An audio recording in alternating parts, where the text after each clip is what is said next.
If you were told that you were going to be given half an hour's interview with God, and you had the privilege of asking one question, I wonder what you would ask.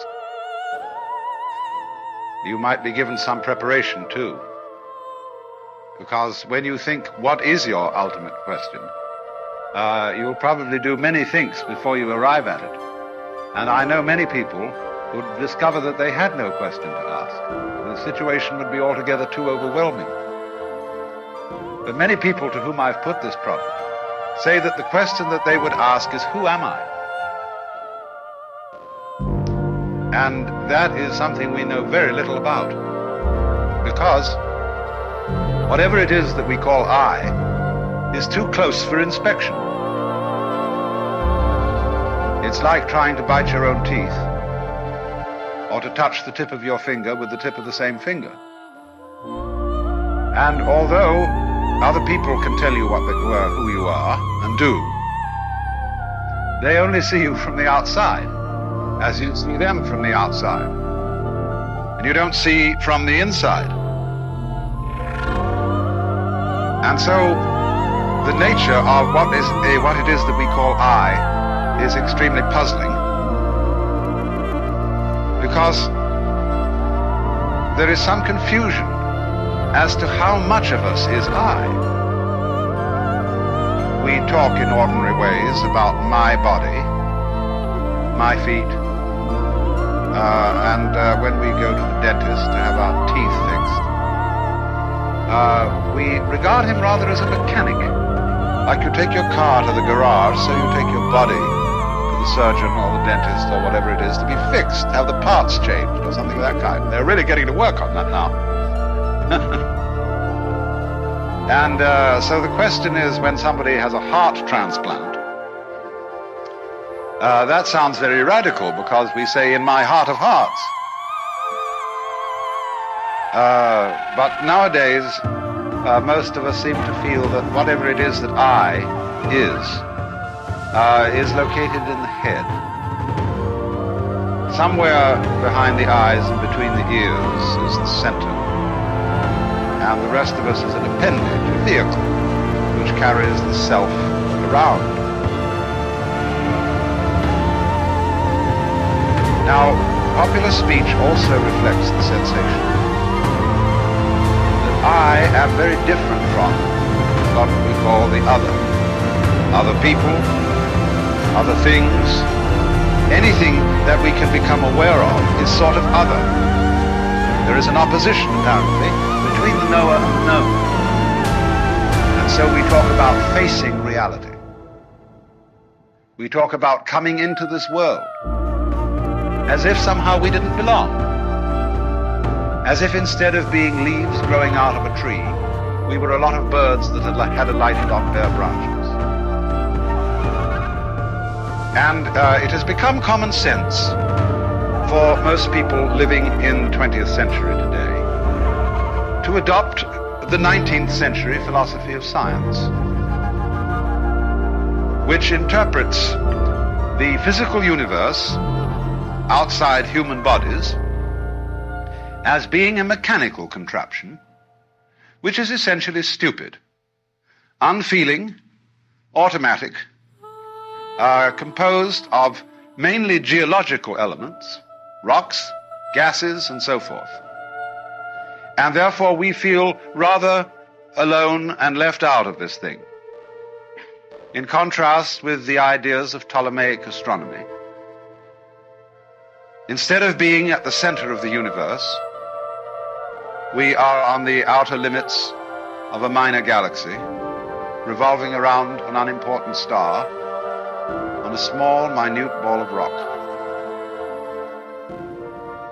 And therefore, that astronomical way of looking at things is simply overwhelming. It makes us feel not only of no importance, but also very much left out. And as a result, that is the common sense of most people living today. We did, of course, have a religious view of our nature, that we were the children of a loving God who is in charge of this whole operation.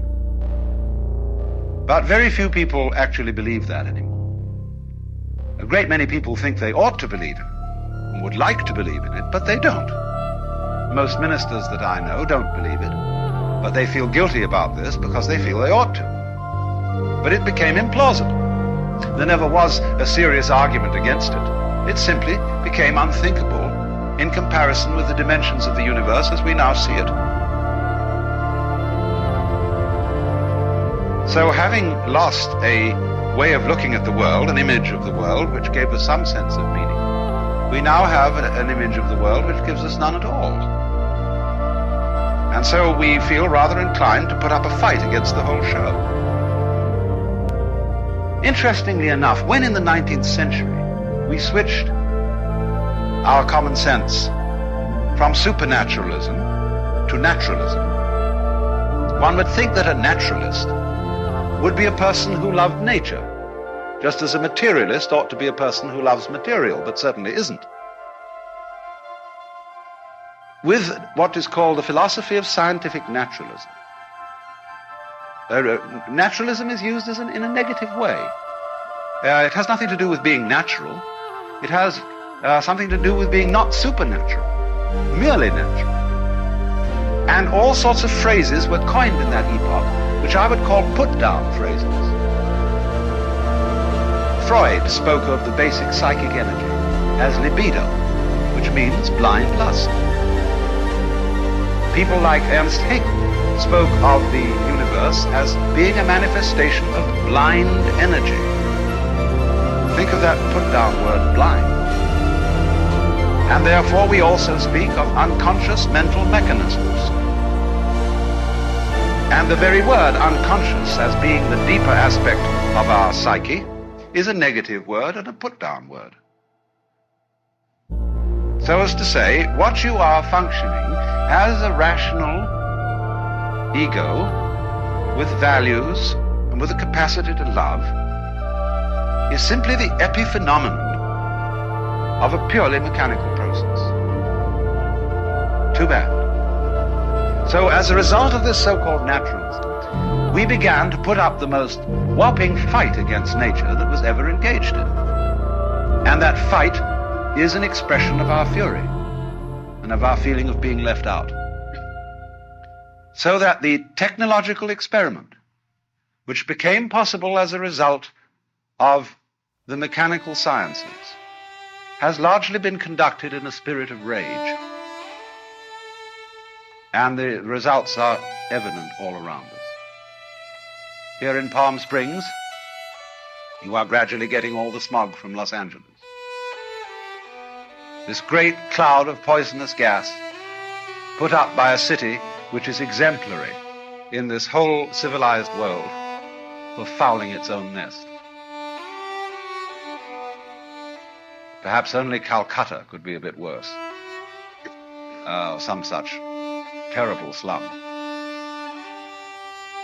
But we have done it by technology, by ruthless beating about of nature without consideration for what the scientist would call our ecology. Ecology is that aspect of science which deals with the relationship between organisms and their environments. Ecology is the study of the balance of nature, of the way in which every living being depends upon innumerable other living beings of all species, and also upon inanimate forces, air, water, temperature, gases, vegetation, and all sorts of things. And this is one of the most important sciences that we can possibly study. Because we are in a position where we realize that we cannot help interfering with the world. To be alive is to interfere. You must interfere. You cannot go back and say, hands off nature, let's leave it all alone. Because you're stuck with it, especially once you've started to interfere in a major way. We have so altered our environment that there is no hope for it but to go ahead. But we can, to some extent, change direction. But the only way that I can see of our effectively changing direction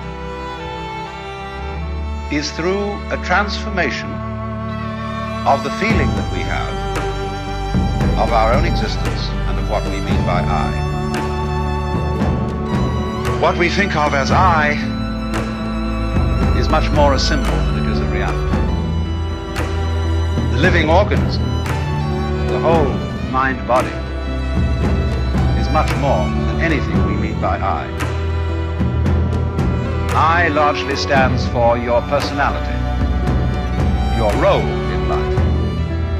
And the very word person, as you probably know, comes from the Latin persona, a word originally used for the mask worn by actors in Greco-Roman drama. That through which sound comes, because the mask had a megaphonic mouth to carry the voice in open-air theaters. So when you speak of being a real person, it really means being a genuine fake. Because the personality is only the front. What is behind it? Well, of course, the organism is behind it. The whole organism. And we must be very careful not to confuse the organism with various symbols that we have for it, because those symbols can be extremely misleading. If we say the organism is the body, what we usually mean by the body is an impoverished meaning.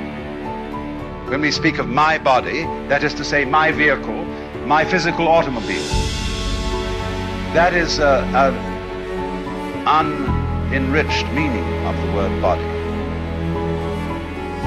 Because what you really are as a body, as a living organism, is not some sort of separate existence coated by a skin which divides you from the rest of the world. Shakespeare has King John saying to Hubert, "Within this wall of flesh there is a soul, counts thee her creditor."